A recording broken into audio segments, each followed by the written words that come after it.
시간은 없고 공부는 해야겠고 찾기는 귀찮고 책만 펴면 잠이 오는 직장인들을 위한 방송 출근길 대학원 직지신공 지금 시작하겠습니다.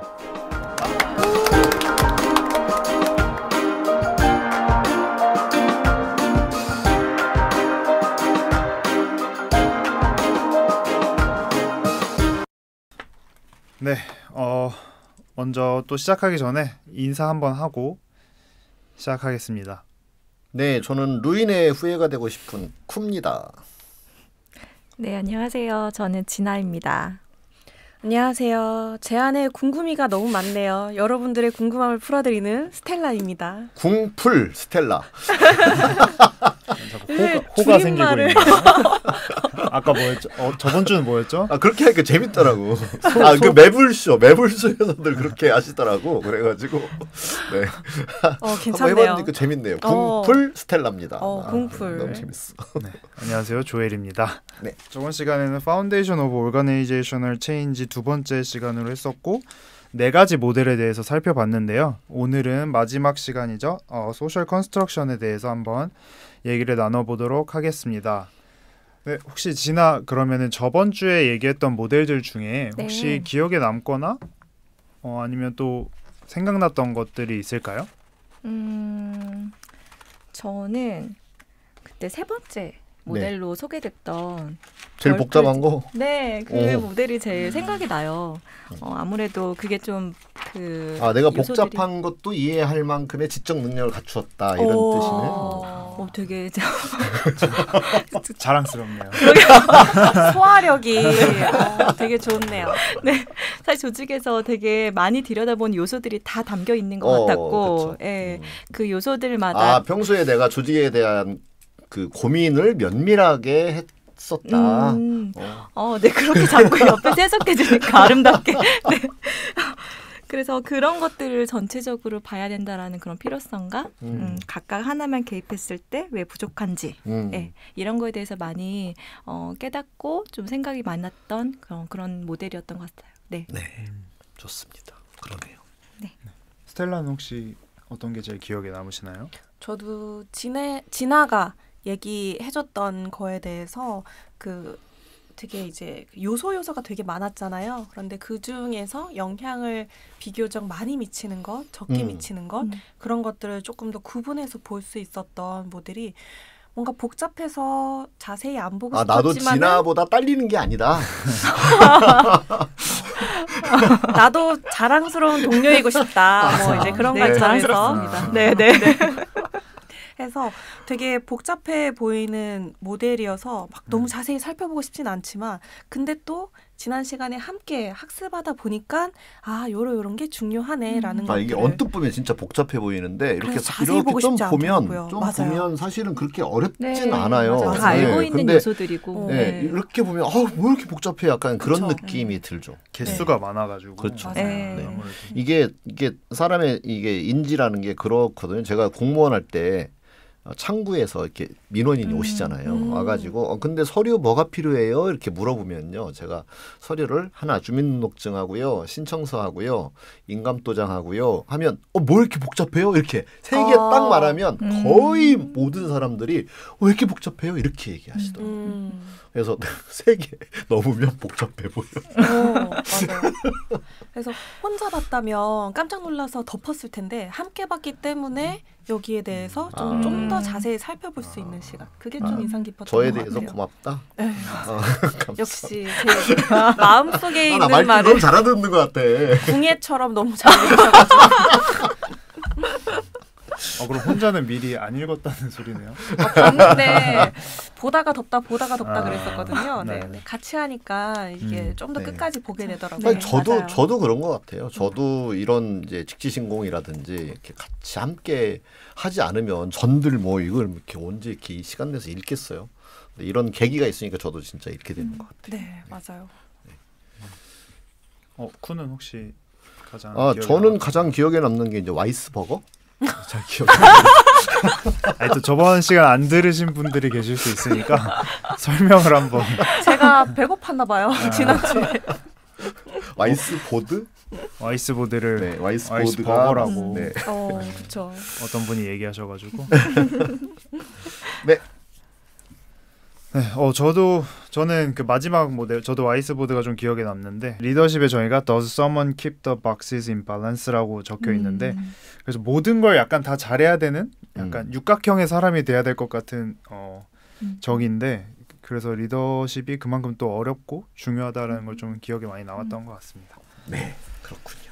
네, 그러면 오늘은 이제 마지막 시간 소셜 컨스트럭션에 대해서 얘기를 할 건데 쿠가 한번 물론 저희도 얘기를 할 수 있겠지만 또 청취자분들은 쿠가 말씀하시는 걸 굉장히 좋아하기 때문에 진짜? 네, 그렇다고 합니다. 조율 잘하네요. 어디서 이렇게 듣기 좋은 말을 골라왔어요? 조엘도 궁예였나 봐요. 그러니까요. 너무 잘 마음을 읽어가지고. 네, 그런 댓글들이 있습니다. 네. 네, 그러면 오늘은 이제 지난번에 시스템즈 이론에 이어서 소셜 컨스트럭션 퍼스펙티브 쪽으로 조직, 그러니까 사회적 구성으로서의 조직, 그죠? Organizations as socially constructed 이렇게 하이픈으로 연결해가지고 그렇게 또 표현이 되어 있어요. 그래서 시스템으로서의 조직, 그러니까 조직이 본질이 뭐냐 했을 때 시스템이야라고 보는 시각, 사회적 구성이야라고 보는 커다란 시각이 있다. 그런 거고요. 근데 이제 이 두 개는 뭐 유사한 면도 있어요. 나중에 가서 보면 거기 뭐 컴플렉스 어댑티브 시스템은 두 개를 같이 어우르는 표현이기도 하거든요. 그러니까 사회적 구성이라고 보는 거나 시스템이라고 보는 거나 결국은 시스템으로 볼 수 있잖아. 이렇게 이제 말할 수도 있는 소지가 있긴 있어요. 근데 학자들은 계속 이걸 우리가 이분법적으로 나누어 보는 거니까 분석을 끊임없이 하는 거잖아요. 분석을. 그래서 달리 보는 면이 있다. 이게 좀 최근에 등장한 거예요. 한 20-30년 됐고 그 시스템즈 시어리는 되게 오래됐고 그죠? 네. 이것도 뭐 기원은 오래됐어요. 67년도에 이제 진짜 버거가 나오셨네. 버거와 루크만이라는 분이 이제 개념을 이제 처음으로 내놓았었는데 그 개념을 들어가기 전에 여기 재미난 에피소드를 일화를 하나 가지고 이렇게 인용을 했어요. 이게 찾아봤더니 뭐 엄청 여기저기 많이 떠도는 그 약간 농담같이 회자되는 그런 말이더라고요.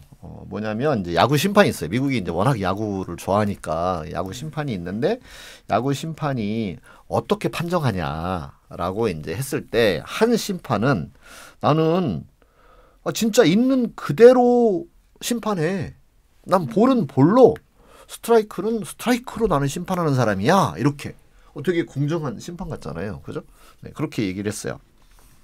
그랬더니 어떤 심판은 다른 심판은 이제 듣고 있다가 야 나는 내가 본대로 심판한다.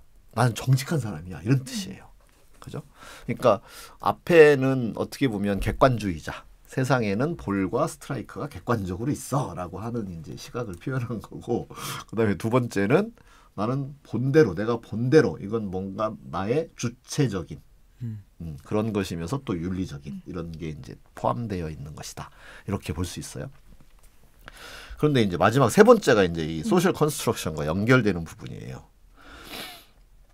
세 번째 심판이 이렇게 듣고 있다가 여기 표현은 그가 가장 클레버리스트, 제일 이제 영리한 친구라고 이야기를 하고 있어요. 이 친구는 이제 뭐라고 얘기하냐면 내가 선언하기 전까지는, 내가 판정을 내리기 전까지는 아무것도 아니야. 모르는 거야. 내가 판정하기 달렸어. 이런 뜻이잖아요. 그러면 내가 판정하는 걸 뭐라고 보느냐예요. 이게 이제 구성이라는 거예요. 심판이 판정을 할 때 심판이 진짜 볼에 객관적으로 이 박스 안에 들어왔느냐 아니냐를 볼 거냐, 그리고 볼 수 있느냐? 없어요. 순간적으로 싹 들어오는데 진짜 이게 끝에 걸쳤는지 살짝 벗어났는지 이걸 알 수가 없어요. 그런 이제 애매한 상황이 있을 거잖아요. 그러면 이 심판은 무엇으로 판정을 할까요? 이 친구 지난번에도 내가 스트라이크 삼진 아웃을 줬는데 이번에 또 삼진 아웃을 주는 게 좋겠다. 이런 구성을 하는 거죠. 그러니까 딱 그 볼만을 객관적으로 보는 것이 아니라 지금 이 팀은 지금 지고 있으니까 이 경기를 흥미진진하게 이끌고 하려면 이 친구를 돌로 잡아주는 게 더 좋겠다. 물론 너무 명백한 걸 그렇게 할 수는 없겠죠. 근데 그 근처에 온 것은 그렇게 자기가 만들어낼 수도 있는 거예요. 만들어낼 수도 있는 거고 그 만들어내는 그 직감이 오는 순간 그것은 매우 일시적일 거고 막 굉장히 인위적이고 막 의도적이고 그러면 이제 편파 심판이 되겠죠. 근데 이 머릿속에서 무의식과 잠재의식에서 순간적으로 작동하면서 그런 것들이 짐작이 가능하잖아요. 누구라도 그럴 수 있는 여지가 있는 거잖아요. 그걸 말하는 거예요. 그래서 그런 내용을 조직의 원리에 그대로 가져와서 조직을 한번 바라보자 그런 거예요. 그러면 조직이란 게 뭐냐? 실체냐? 객관이 있는 거냐? 그게 시스템주의 이론이라면 객관 같은 것은 없어. 실체 없어. 행위, 우리가 규정하는 것, 그것이 조직이야. 그리고 우리가 규정하는 것, 행위는 그냥 우리의 언어이야. 우리의 말이 의미를 만들고 그 의미가 우리가 추상적으로 생각하는 이 조직을 만들어낸 것뿐이야. 조직이 어디 있어도 실체 갖고 와봐. 어떤 게 실체인데 건물이야?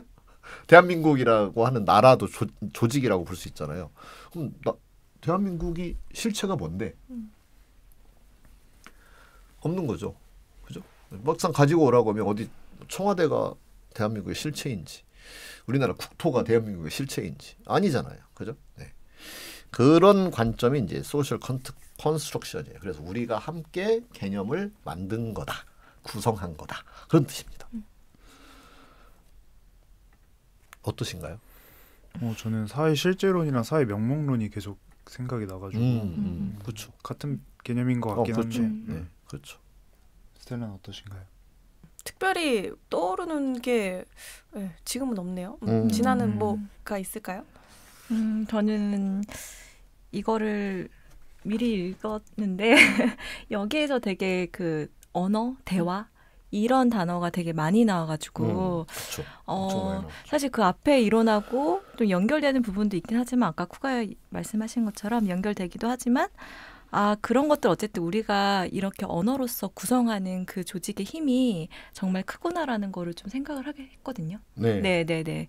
그래서 저희가 뭐 여러 가지 규정과 이런 것들이 조직 안에는 존재하지만 그것들이 어떤 언어로 전달이 되고 공유가 되는지가 그만큼 중요하지 않을까? 네, 그런 걸 생각했어요. 네. 네, 그래서 그렇게 이제 보고 가자는 거예요. 아직은 이게 실체가 없고 우리가 의미를 구성해 가는 것이다라고 하는 시각으로 보는 거고, 그럼 조직 개발을 할 때 이걸 참고해야 된다. 이게 본질이니까, 이게 조직의 실체니까, 이게 원래 모습이 이게 네이처라고 여기 표현돼 있죠. 우리 네이처, 네이처 본성 이렇게 번역하시면 돼요. 이게 네이처니까 그 네이처에 맞게 조직 개발을 시도를 해야. 그래야 효과가 좋다. 이런 개념이에요. 네. 그러면 여기 이제 이런 말이 나오죠. 예를 들어서 조직에서 뭐 수익을 내야 된다라고 했을 때 그 수익이라는 것도 어떤 게 수익이냐? 굉장히 다를 수 있다는 거예요. 수익의 개념, 우리가 얻고자 하는 것의 개념도 굉장히 다를 수 있고 사람마다 그것을 해석하는 절차에 따라서 만들어지는 거다. 그러니까 예를 들면 SK에서 최태원 회장이 사회적 가치를 막 주창하고 있어요. 그럼 옛날에는 기업이 뭐 주주의 이익이지 무슨 사회적 가치야. 그런 건 다 비용일 뿐이고 우리의 목표가 될 수는 없어. 이렇게 했는데 지금은 그걸 의미 있게 생각을 한단 말이에요. 그다음에 요즘 ESG 많이 하잖아요. 그러면 기업이 하는 일이 돈 버는 거지 뭐 ESG야라고 과거에는 생각했을지 모르는데 지금은 그렇게 사람들이 인식을 하고 그걸 굉장히 중요하게 생각하고 실제로 투자자들이 ESG 보고서를 가지고 투자를 판단하고 뭐 이렇게도 한단 말이에요. 그죠? 그러면 이게 뭐냐? 없었던 게 생겨난 거잖아요. 뭘 한 거냐? 우리가 사회, 우리가 그렇게 하기로 의미를 만든 거다. 그걸 소셜 컨스트럭션이다라고 이름을 붙인 거죠. 네, 그겁니다. 그러면 이제 조직 개발은 뭐예요? 그런 의미를 구성해가는 과정, 그거를 잘 만들고 활발하게 하고 그다음에 거기서 충분히 논의될 수 있는 그런 대화가 필요하지 않겠느냐라고 이야기를 하는 거죠. 그죠? 너무 빨리 끝났는데 이게 거의 다인데. 네. 그럼 여기서 조금 여기 책에 나와 있는 것대로 조금 더 진도를 나가보자면 첫 번째는 그러면 소셜 컨스트럭션의 가치가 뭐냐. 이제 소셜 컨스트럭션의 관점으로 접근을 했을 때, 조직 개발을 했을 때, 그러면 이득이 되는 게 뭐냐라고 했을 때, 이제 첫 번째가 유용하고, 조직에 대한 유용하고도 색다른 설명이 된다. 그러니까 시스템주 이론도 하나의 설명이지만 이것도 조직을 바라보는 어떤 색다른 시각으로서의 유용한 가치를 지닌다. 이런 거예요. 그다음에 이제 두 번째가 뭐냐면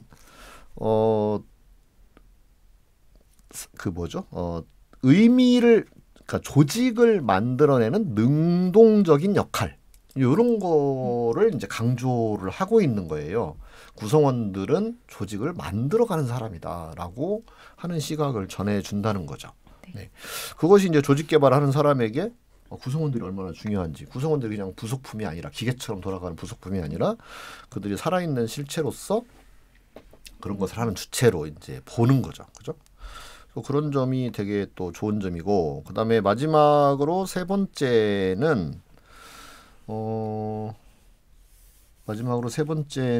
소통, 커뮤니케이션의 중요성을 강조하고 있다. 오늘날 뭔가 되게 소통을 중시하는 그런 거 되게 일맥상통하지 않나요? 그죠? 그러니까 시스템이라고 보면 한번 시스템을 짰어요. 조직을 짰으면 그다음에 인풋만 잘하면 시스템에 의해서 아웃풋이 잘 나온다. 약간 이런 약간 기계적인 면을 갖고 있는 거죠. 근데 소셜 컨스트럭션이라면 한번 그렇게 만들어놨다 하더라도 계속해서 소통을 해서 새로운 의미 부여를 하고 새로운 가치를 만들어내고 이런 것이 필요하다라고 보는 거예요. 그러면 이게 뭔가 오늘날과 되게 잘 맞는 것 같네? 이런 생각이 들잖아요. 네, 맞아요. 그 볼과 스트라이크 스토리에서 보면은 이제 볼을 어떻게 알 수 있냐에 대해서 3명의 심판이 다 각기 다르게 해석을 하고 있잖아요. 그래서 이런 거를 조직 안에서 딱 보면은 우리는 이렇게 하기로 의사결정을 내렸는데 왜 이게 실행이 잘 되지 않을까라는 고민이 있을 때 그때 이 관점을 조금 생각을 해보면 좋을 것 같아요. 오, 한 건 했어요. 좋습니다. 바로 그거네요. 네. 스트라이크. 훌륭합니다. 그래서 제가 최근에 같이 이야기 나누었던 이제 HR에 담당하시는 분이 이런 얘기를 해주시더라고요.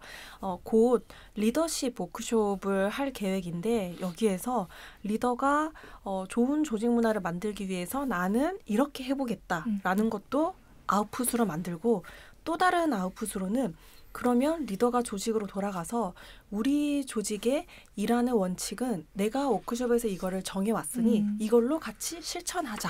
이렇게 해서 일하는 원칙도 이 워크숍의 아웃풋으로 만들면 좋겠다. 이런 말씀을 하시더라고요. 네. 그래서 그 얘기를 들었을 때 좀 이 내용이 떠올랐던 것 같아요. 만약에 리더십 워크숍에서 리더들끼리 각각 자기 팀, 자기 부서, 자기 파트에 일하는 원칙을 만들어서 가져가서 구성원들에게 이대로 실천하자라고 했을 때 과연 구성원들은 바로 동의할 것인가? 그리고 리더가 아직 의미 구성이 덜 돼 있는 거죠. 그렇죠. 네. 그리고 그 리더가 만든 그 일하는 원칙의 그 문구들을 놓고 봤을 때 리더가 생각한 의미와 구성원이 그걸 보고 해석했을 때 느낀 의미랑 과연 같을 것인가? 맞아요. 그런 거를 놓고 봤을 때 우리가 이제 구조적인 이 관점에서 그거 제가 어저께 특강한 내용 같은데 어떻게 아세요? 제가 어제 궁예를 해서 쿠랑 멀리 있었지만 쿠가 이런 말 했지 않을까. 오늘은 스텔라가 궁예? 네. 그렇게. 네. 그래서 그런 생각이 좀 들더라고요. 그래서 뭔가 함께 실천할 것을 만들 때에는 그것을 만들 때에도 함께 만들어야 된다라는 게 좀 전제가 되어야 될 것 같아요. 맞아요. 그래서 여기 이제 이 관점의 가치로 4개를 이야기한 것이 아까 색다른 시각을 제공한다는 게 하나가 있고, 그 다음에 구성원이 조직을 만들어간다라는 능동적인 시각, 그 다음에 소통이 중요하다, 그리고 구성원의 시각이 조직 변화의 기초가 된다라고 하는 거, 이렇게 한 4가지 정도로 이 책에서 이제 나누어서 설명을 하고 있어요. 그래서 이게 조직의 정책 실무 뭐 어떤 역할, 부서 이런 바꾸는 것에 그치는 것이 아니라 구성원들이 그들이 대화를 하는 걸 통해서 의미와 신념과 태도를 바꿔가는 거다. 그렇죠. 네, 되게 중요한 부분. 그게 아마 스텔라가 지금 이야기한 것과 일맥상통하는 것 같습니다. 네. 또 끼어들고 싶었죠? 지나? 네, 궁예시네요. 말씀하세요. 저는 스텔라가 얘기했던 네. 거 듣고 생각이 났는데 사실 저희가 지난주에 했던 그 시스템 이론에서는 각각 요소별로 사실 그것들을 다 개입을 해서 좋은 거를 만들어도 그게 잘 실행이 되기 위해서는 그게 왜 그렇게 만들어졌고 그게 어떤 의미인지에 대해서 잘 전달하고 또 얘기를 들어보면서 사실 그거를 좀 가시화해야 되는 게 있는 것 같아요. 예, 사실 이게 눈에 보이지 않잖아요. 예, 그래서 항상 그걸 어떻게 가시화를 해야 될까를 하면서 사실 요즘 많은 조직들이 퍼실리테이션을 한다고 생각이 들거든요. 눈에 보이지 않는 것들을 어떻게 공유할까라는 그 방법으로. 그래서 약간 이걸 보면서 그런 생각을 했어요. 아무리 좋은 거를 만들어도 변화를 해도 그 실제로 잘 결과물을 이루어지기 위해서는 끊임없이 이야기를 해야 되겠다는 거. 네. 그래서 지금 끊임없이 이야기를 해야 되겠다. 그게 사실은 솔루션인 거고, 그래서 점점 이제 대화의 필요성이 이제 많아진 건데, 그래서 그러면 이제 요 관점으로 했을 때 조직 개발은 어떻게 하란 말입니까? 라는 것을 이제 책에서 또 정리를 하고 있는데요. 크게 이제 제프리 포드라는 사람이 이제 대화를 많이 이야기를 했어요. 그래서 대화를 바꿔가야 된다. 말을 바꿔가야 된다. 그러니까 의미가 언어 속에서 나온다. 그리고 그 의미는 사회적으로 구성하는 거다. 그러면 사회라는 건 대화가 없으면 사회가 아니잖아요. 그러니까 대화가 중요할 수밖에 없는 거고, 그런데 의미를 바꿔가는 게 조직의 개발이다. 이렇게 본 거예요. A라는 의미에 빠져 있었던 조직을 B라는 의미가 되도록 바꾸는 거. 이게 조직 개발이라고 본 거죠. 네. 그러면 어떻게 바꿔갈 거냐? 그러려면 대화를 바꿔가야 된다. 네. 그래서 여기서 뭐라고 얘기하냐면 shifting conversation이라고 표현을 하고 있어요. shifting conversation. 그래서 대화를 바꿔가야 되는 건데 이제 이 네 가지 종류의 대화의 양상이 있다. 첫 번째, 변화를 시작하는 대화. 이런 걸 이제 해야 된다. 그런 거고요. 그러니까 약간 접근이 되게 다르죠. 그죠? 변화를 시작하는 대화를 해야 된다. 이런 거고. 그다음에는 변화의 이해를 찾아가는 대화. 변화라는 게 무엇인지에 대해서 또 대화를 해야 된다. 그러니까 내가 자꾸 조엘한테 말을 거는 거예요. 이제 조엘은 귀찮겠지만. 그다음에 성과에 대한 대화를 그다음에 해야 된다. 우리 성과가 뭐지? 우리의 그러니까 아웃풋이라고 시스템 이론에서는 그 아웃풋에 해당이 되겠죠. 우리가 성과를 뭐지? 그 성과는 진짜 우리가 원하는 성과인가? 뭐 이런 대화를 이제 해야 되는 거고, 마지막에 가서는 종결.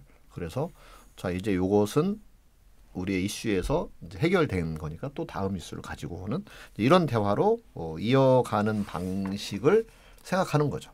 그래서 조직개발 컨설턴트가 이제 그걸 보는 거예요. 지금 변화를 시작하는 대화가 시작되었나? 조직 안에서. 그러면 예를 들어서 조직개발 부서만 자기들끼리 열심히 이제 뭐 조직개발 하겠다고 해서 뭐 뭘 만들고 사장하고 자기들끼리 왔다 갔다 하고 보고하고, 근데 구성원들은 뭘 하겠다는 건지 대화가 없어. 그러면 이제 이게 조직개발이 안 된다는 거죠. 그래서 그런 대화를 하고 변화라는 것이 무엇인지, 우리 디지털 트랜스포메이션이 무엇인지, 그다음에 에자일로 변화하겠다고 하면 그게 무엇인지, 수평적 조직 문화를 만들겠다고 하면 수평 조직 문화라는 것이 무엇인지에 관한 대화를 해야 서로 의미가 생기고, 그래야 변화가 일어난다. 이렇게 보는 거예요. 그럼 그 대화를 할 때도 이제 변화 관리를 하는 조직에서는 CEO를 통해서 아니면은 우리 조직이 나서서 이제 이거를 인포멀하게는 어떻게 무엇을 말할 건지, 그리고 포멀하게는 무엇을 어떻게 말할 건지, 그거에 대한 좀 커뮤니케이션 전략 세우기가 필요할 것 같아요. 그렇죠. 그게 굉장히 이제 커뮤니케이션을 하는 방식이 여기서 이제 컨버세이션이라고 다 모아서 말을 하고 있지만, 포스터를 붙이는 것도 커뮤니케이션이잖아요. 그것도 일종의 대화예요. 근데 이제 가장 인텐시브한 대화는 대면에서 하는 거죠. 회의, 워크숍. 이게 가장 강도가 높고 밀도가 높고 그다음에 리치니스, 풍부, 이렇게 정보의 풍부성이 높은 대화 방식인 거고. 근데 모두 그걸 할 수는 없으니까 우리가 뭐 SNS를 이용할 수도 있고 영상 통화를 할 수도 있고 그다음에 누가 스피치를 할 수도 있고 또는 일방 서로 주고받는. 그래서 예를 들어서 CEO는 영상 메시지를 내보내고 그다음에 구성원들은 뭐 목소리함 그 인플로이 보이스에 뭐 거기다가 이제 글을 올리고 뭐 이런 것도 일종의 컨버세이션인 거죠. 네, 근데 이게 서로 같이 구성이 없으면 안 된다. 이게 핵심이에요. 소셜 컨스트럭션. 일방적으로 서로 왔다 갔다만 하는 건 의미가 안 생기잖아요. 공동의 의미가 안 생기잖아요. 그러니까 거기서 구성을 이루어내야 되니까 그게 컨센서스를 만들어내야 되는 거죠. 동의가 일어나는 부분이 되게 필요하다. 이렇게 얘기할 수 있겠죠. 그 다음에는 이제 아까 그 학자는 이렇게 4개의 단계를 제프리 포드는 이제 그런 단계를 이야기를 했고 또 다른 학자가 이제 케간과 라헤이라는 분인데 이분 되게 유명한 책을 냈더라고요. 우리나라에는 아직 번역이 안 됐죠, 그죠? 네. 제가 책 표지만 올려놓았는데 브런치에다가 이분은 이런 말을 했어요. How the way we talk, 그러니까 우리가 말하는 방식이 어떻게 우리가 말하느냐 이것이 can change the way we work. 우리가 일하는 방식을 바꿀 수 있다 해요. 우리가 어떻게 말을 하느냐에 따라서 우리가 일하는 게 달라진다. 이런 얘기예요. 그러니까 이게 의미 체계로 보는 거죠. 우리가 언어라는 게 의미를 담고 있는 거고 우리가 평소에 대화할 때 어떤 말을 담아서 어떤 의미를 담아서 말을 하느냐에 따라서 그것이 그냥 일하는 행동을 다 바꾸게 되는 거다. 이렇게 보는 거고 그렇게 바꾸어가는 것을 조직개발의 핵심이라고 보고 있는 것이 이제 그 사회적 구성으로서의 조직개발 이렇게 얘기를 하는 거죠. 그죠?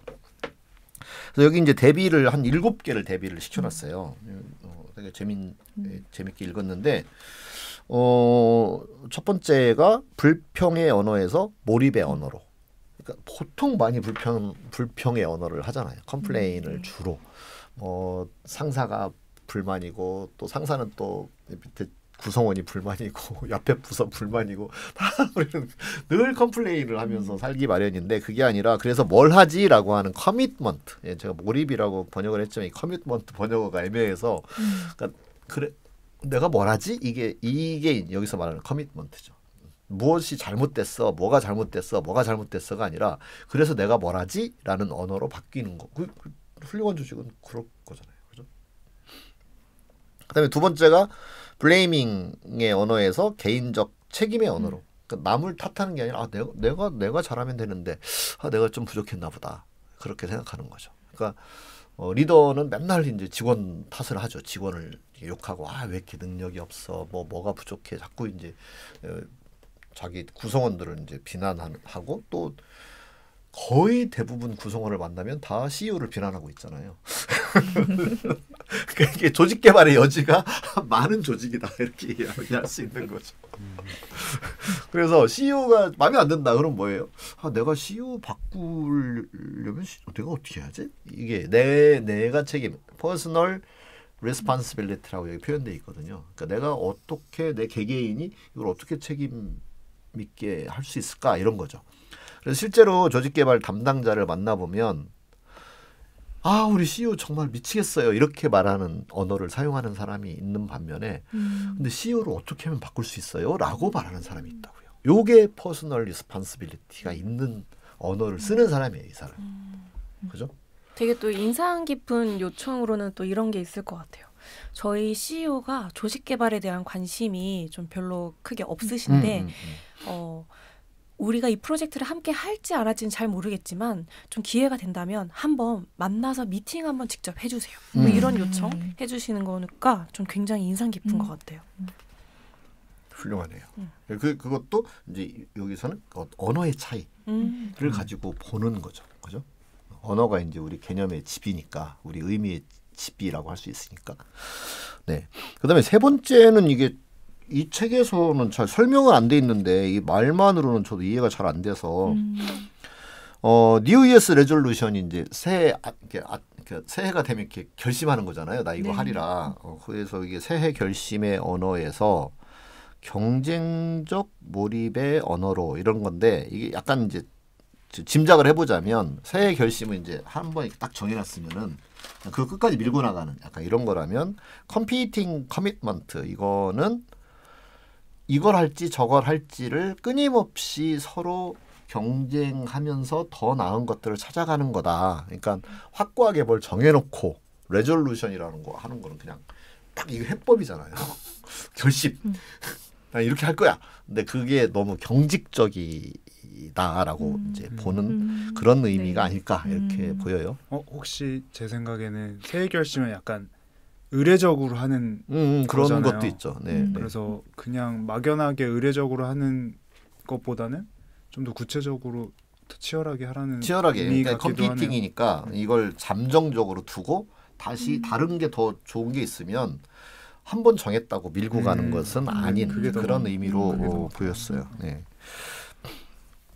그다음에 네 번째가 우리를 붙잡고 있는 대가정의 언어에서 빅 어썸션이라는 말이 나와요. 그런 언어에서 우리가 붙잡고 있는 가정의 언어로 그러니까 세상은 이런 거야 라고 하는 그런 대전제들이 있잖아요. 우리 삶 속에는.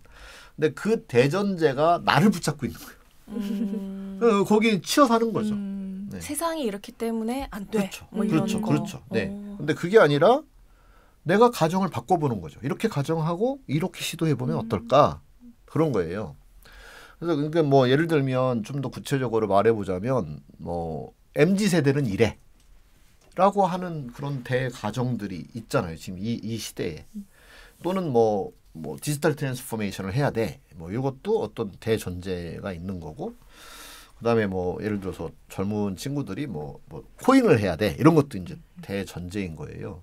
그래서 이 세상에 휩쓸고 있는 이런 대전제에 내가 이렇게 붙잡혀서 있는 것이 아니라 행복한 삶이란 뭐지? 라고 어떤 전제가 나를 행복하게 하는 거지? 라고 하는 걸 내가 주도적으로 만든다. 이런 뜻이에요. 내가 그 의미와 언어를 만들어간다. 그죠? 뭔가 대가정의 언어라고 하면 뭔가 이제 느낌이 짓눌리는 느낌이 좀 드는 것 같아요. 네. 내가 어떻게 해볼 수 없을 것 같고 손 쓸 수 없을 것 같은 느낌? 근데 이제 여기에서 우리가 붙잡고 있는 가정의 언어로 이렇게 바꾼다라고 하니까 뭔가 작은 단위의 무언가라도 좀 시도해봄직한 맞아요. 그런 네. 자신감과 용기가 생기는 기분이 드는 그러니까 것 이게 같아요. 볼인지 스트라이크인지는 내가 판단하는 거다. 오.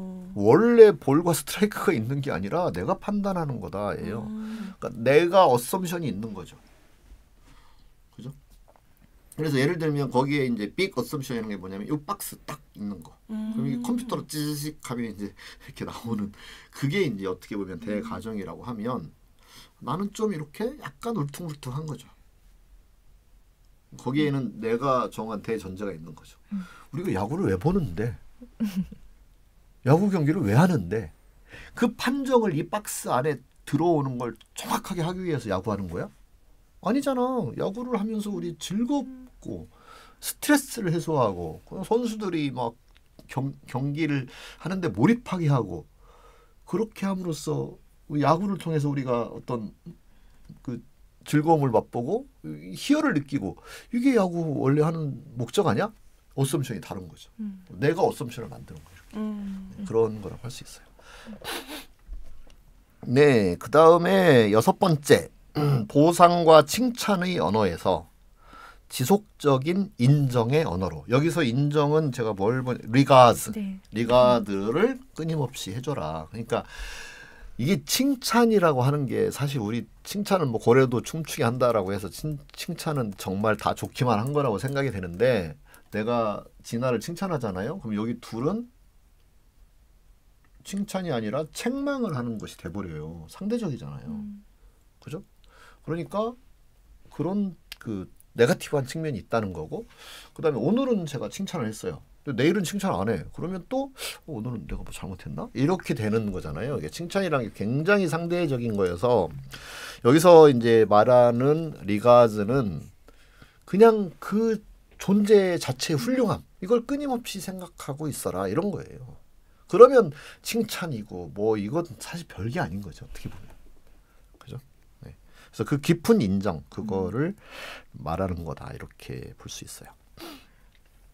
그 다음에 6번째가 규칙과 정책의 언어에서 야 이건 규정이 이거니까 이렇게 해야지 야, 이렇게 하기로 한 거잖아 이런 언어에서 공동의 동의의 언어로 그죠? 공동의 동의 여기서 public agreement 그러니까 야 이거 나는 이렇게 하고 싶은데 너 어때 괜찮겠어? 너도 좋아? 이렇게 계속해서 말을 해야 된다는 거죠.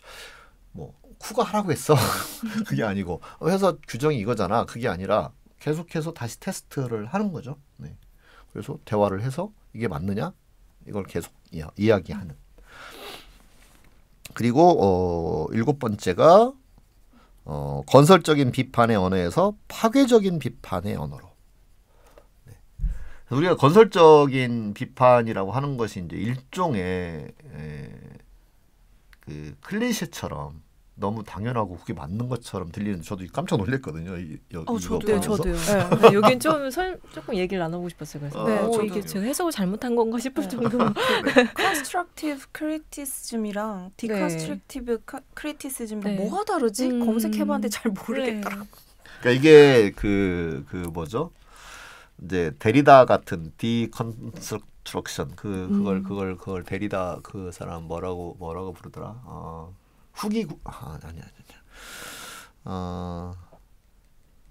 구조주의, 후기 구조주의, 탈구조주의 뭐 이런 말들이 있는 거예요. 그러니까 기존의 컨스트럭션이라고 하는 거는 어쨌든 기존의 토대 위에서 뭔가를 계속 만들어가는 것이 더 좋아, 바람직해, 긍정적이야 이런 건데 이게 잘못 흐르면 뭐냐면 좋은 게 좋은 것이 돼버리는 거죠.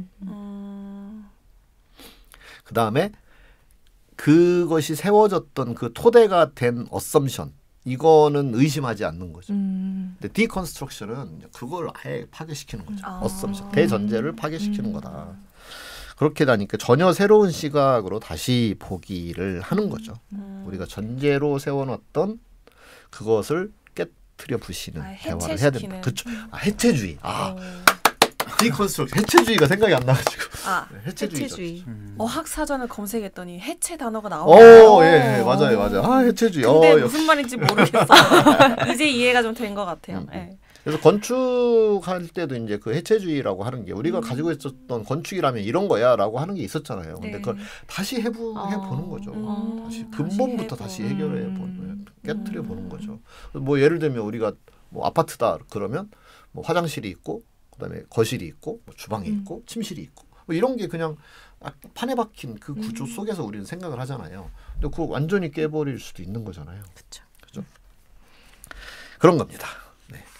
그래서 그게 그렇게 이제 그런 방향을 가지고 우리가 대화를 통해서 새로운 조직으로 새로운 의미를 만드는 그런 조직으로 가는 것이다. 그게 그거고요. 그래서 여기서 이제 그 신개념의 이제 조직 개발을 다이얼로직 어프로치라고 이름을 붙였어요. 그래서 뉴 패러다임이 뭐냐면 대화적 접근이다. 대화적 접근으로 그러니까 이게 완전히 퍼실리테이션 얘기잖아요. 그렇죠? 계속 대화할 수 있게. 그러니까 여기서 대화라는 건 둘이만 대화하는 게 아니잖아요. 여럿이 대화하고 부서끼리 대화하고 위아래 대화하고 저희 뭐 끊임없이 강조하는 수직 대화. 그렇죠? 퍼실리테이티드 버티컬 다이얼로그 해야 된다. 근데 계속 계층 간 대화만 하고 이러서는 안 된다. 그래서 그 대화를 계속 함으로써 같이 의미를 구성해 나가는 것이다. 이렇게 이야기할 수 있겠죠. 그러면 이 이야기를 들으면서 좀 이런 걱정이 드는 사람도 있을 것 같아요. 예를 들어서 그 버티컬 다이얼로그를 해야 되는데 사실은 사원, 대리, 과장, 임원, 경영진을 다 모아서 대화의 장을 만들었을 때 그때 혹시나 문제가 발생할까 봐 두려워요 라고 하는 그런 분들도 있을 것 같은데 쿠가 그런 분들을 조금 걱정을 덜어드리고 안심시켜줄 만한 말씀을 하나 해주시면 좋을 것 같아요. 그러니까 그렇게 대화를 안 해도 회사가 잘 돌아가고 우리가 기대한 조직 문화가 만들어지고 있으면 안 하면 되는 거고요. 근데 그런 조직이 아마 거의 없을 거예요. 별로. 그렇죠. 그래서 그건 돌파를 해야 되는 건데 그걸 이제 그 문턱을 넘어서야 되는 건데 그러면 왜 못하냐? 그러면 어쨌든 조직의 현재 문화상 뭔가 윗사람 아랫사람 있을 때는 말을 못하는 거예요. 그리고 그냥 두면 또 리더가 혼자 또 독점 발언권을 독점하는 일이 생기니까 그래서 퍼실리테이터가 이름은 퍼실리테이터든 모더레이터든 뭐 MC든 상관없어요. 그냥 그 이름이 중요한 게 아니라 그 대화가 균형 있게 이루어지도록 하는 누군가 능력자가 있어야 된다. 그게 절실하게 필요하다. 여기 지금 이 뉴 패러다임의 조직과 언어를 통한 의미 구성을 하는 그런 조직. 그런 조직을 만들어 가려면 대화가 필요하다고 여기 얘기한 거고 그럼 대화가 있어야 되잖아요. 그렇죠. 대화가 컨버세이션이 일어나도록 하는 그 누군가 능력자가 있어야 되고 그래서 요즘 리더들이 퍼실리테이션 스킬이 필요하다라고 이야기를 하는 거죠. 그러면 그런 대화를 균형 있게 할 수 있는 사람이 내부에 있으면은 그분이 진행을 그렇죠. 해봐도 그거 하면 되죠. 좋고 만약에 우리 조직에 그런 사람이 아직 눈에 보이지 않는다라고 하면 뭐 외부 전문가를 섭외해서 그렇죠. 해볼 수도 있는 거고. 네, 그런 외부의 방법을 도움을 받고 그래서 뭐 매번 외부의 도움을 받을 수 없으니까 지금 당장 이제 시작을 해야 될 때는 외부의 도움을 받으면서 해야 되고 내부를 반드시 길러내야 돼요. 그렇죠. 장기적 관점에서. 네. 제가 항상 얘기하는 게 3명에서 30명 있어야 된다. 조직 안에. 네, 그래서 그는 이제 그 3명에서 30명은 정말 집중 훈련을 해서 어떤 그런 퍼실리테이션의 달인 수준으로 만들어내고 내부에서 그가 마스터급으로 성장하도록 해야 된다. 마스터라는 건 후진을 양성할 수 있는 수준에 다다른 사람. 이게 마스터거든요. 자기만 잘하는 게 아니라 그걸 전수할 수 있는 사람이 마스터잖아요. 그래서 마스터로 육성을 해가야 된다. 네, 그게 21세기적 조직의 모습을 실현시키는 방법이다. 이렇게 이야기를 할 수 있겠죠.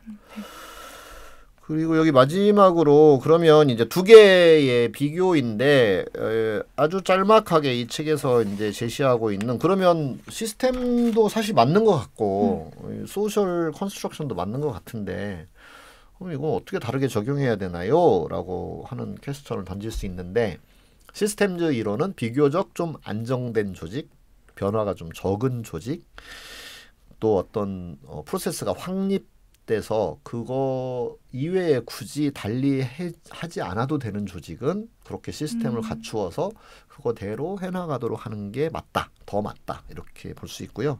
근데 막 변화무쌍한 조직 뭔가 계속해서 새로운 시도를 해야 되는 조직 뭔가 계속 복잡한 문제가 계속 생겨나고 있는 조직 그런 조직은 소셜 컨스트럭션의 접근으로 들어가는 것이 훨씬 유리하다. 이렇게 이야기를 하고 있습니다. 네, 이렇게 3주에 걸쳐서 시스템즈 이론도 보고 사회적 구성 관점도 봤는데 요약해 보면은 일관되고 변화가 적은 환경에서는 시스템즈 이론이 좀 유용한 것 같고 변화가 다양하고 빠른 환경에서는 사회적 구성 관점이 좀 유리하다고 볼 수 있는데 항상 뭐가 옳고 그름이 아니라 또 상황에 따라서 아니면 또 적절히 섞어서 사용하는 게 제일 중요한 것 같고요. 그럼 오늘 마치면서 오늘 좀 인상 깊었던 거. 저는 그 대화의 전환 이게 진짜 네, 이 네. 포인트였던 것 같은데요. 대화의 전환에서 어떻게 대화를 옮겨가야 될지 7가지도 같이 봤는데 저는 오히려 그걸 읽으면서 앞 챕터에서 다뤘던 그 코어 밸류가 생각이 났어요. 그 코어 밸류가 갖춰지지 않으면 이 전환이 되게 어려울 것 같아요. 이게 그냥 의도한다고 되는 게 아니고 그거를 대화의 전환을 시도하려는 분이 어쨌든 그런 코어 밸류에 대해서 다 인지를 하고 있고 많이 숙련이 되어 있어야지만 이런 대화의 전환을 할 수 있지 않을까? 그래서 오히려 저는 앞 챕터의 내용이 또 생각이 나긴 했거든요. 네. 네. 훌륭한 학습자시네요. 감사합니다. 네. 이렇게 또 칭찬하면 안 된다 그랬는데 칭찬을 해버렸네. 아, 그래요? 그냥 리가즈라고 네. 받아들이시는 네네. 걸로. 근데 사실 저는 이제 조직에서도 그렇지만 그 육아에서도 약간 이 대화의 그거 전환 맞아요, 되게 맞아요. 많이 생각이 났어요. 맞아요. 예, 그러니까 네. 어떤 단어를 쓸지, 그러니까 그렇지. 예, 부모의 그 언어가 사실 아이의 행동에 끼치는 힘이 그렇지. 큰 걸 알아서 저도 그쵸. 되게 노력하지만 맞아. 사실 아직 50점이라고 생각을 하거든요. 오, 예. 너무 겸손. 너무 겸손했나요? 예, 끊임없이 노력을 누가 점수를 그렇게 낮게 줬어요? 스스로요. 스스로. 네, 스스로요. 예. 그래서 아니에요. 약간 아까 훌륭하네. 칭찬 이 부분에서 특히나 그랬어요. 맞아요. 예, 칭찬을 했을 때 아이가 계속 칭찬에 의존하게 되고, 그럼 예, 안 좋아요. 예, 그 다른 사람 칭찬했을 때 질투를 하고 예, 음. 이런 그럼. 것들이 이제 보이잖아요. 음. 그래서 그 아이 존재만으로도 너무 가치가 있고 너무 소중하다라는 것을 그런 언어를 어떻게 쓰냐가 되게 네. 중요하다. 그래서 이게 사실은 그냥 딱 조직 어떤 회사 이런 것뿐만 아니라 그 언어의 전환이 그냥 일상생활에서 사실 많이 이루어져야지 될 것 같다는 생각이 들었어요. 예. 그러니까 여기 이제 리가즈를 조금 더 현실의 언어에서 풀어본다면 그런 거죠. 그러니까 뭔가 보통 칭찬은 결과를 놓고 하잖아요. 결과를 놓고 하는데 그러면 이제 과정을 칭찬해라 그런 말 있잖아요. 그쵸. 그게 더 좋다. 그게 이제 기술적으로 과정을 칭찬하는 것이 이제 현실적인 대안이긴 해요. 근데 그 과정을 칭찬한다는 말이 뭐냐면 너는 원래 그런 거 다 잘 할 수 있는 사람인 거야. 기본적으로 너는 훌륭한 사람인 거야. 그게 기본에 깔려 있는 거고. 근데 이번에도 또 그 너의 훌륭함을 실현하기 위해서 이것저것 한 거. 그거 너무 그게 되게 좋은 점이다. 너 그런 거 계속 했었구나. 약간 이런 톤. 너 계속 잘해보려고 이것도 하고 저것도 한 거구나. 라고 하는 수준에서의 이야기. 근데 거기서도 또 칭찬을 막 해서 기운을 내고 기죽지 않게 해주겠다고 또 거기서 조금 과하게 칭찬을 해버리면 그러면 또 다른 과정으로 하는 것은 틀린 건가 보다 라고 하는 강박이 생겨나는 거죠. 그래서 그게 되게 중요하고 만약에 네가 뭔가 못했다면 너의 훌륭하지 않음 때문이 아니라 뭐 장애가 뭐였는지 한번 같이 찾아보자. 그 장애를 같이 걷어내보자. 뭐 이런 이제 언어를 사용하는 것이 더 좋지 않느냐 그런 거죠. 근데 그렇게 장애를 찾는다 그러면 이미 얘는 리가드를 하고 있는 거잖아요. 맞아요. 그죠? 네. 지금 장애지. 너는 원래 이 장애 같이 얘기하면 너 장애 다 해결하면서 너 잘할 걸? 이게 그냥 안에 딱 내포가 되어 있는 거죠. 네, 그렇게 가져가는 게 필요한 거고. 저도 나도 이제 제 영향을 저희 회사에서는 역시 또 제일 많이 받을 테니까 저도 그런 언어를 어떻게 사용할까 그런 반성과 이렇게 생각을 하면서 이 부분을 읽었던 것 같아요. 네. 네, 저도 아무래도 언어가 제일 깊게 와닿았고 국문학과잖아요. 네. 이게 칭찬도 아니고 리가즈 아닌가? 팩트네요. 국문학과잖아. 편견 아닐까요? 근데 언어의 힘이 그만큼 있다고 보고 확실히 언어의 힘을 느꼈던 부분들도 있어서 그게 좀 깊게 와닿았던 것 같습니다. 네, 그러면 오늘부로 세 번째 시간을 통해서 챕터 4 Foundations of Organizational Change를 다 살펴봤고요.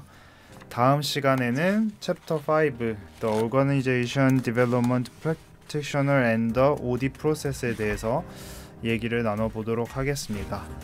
청취해 주셔서 감사합니다. 감사합니다. 감사합니다.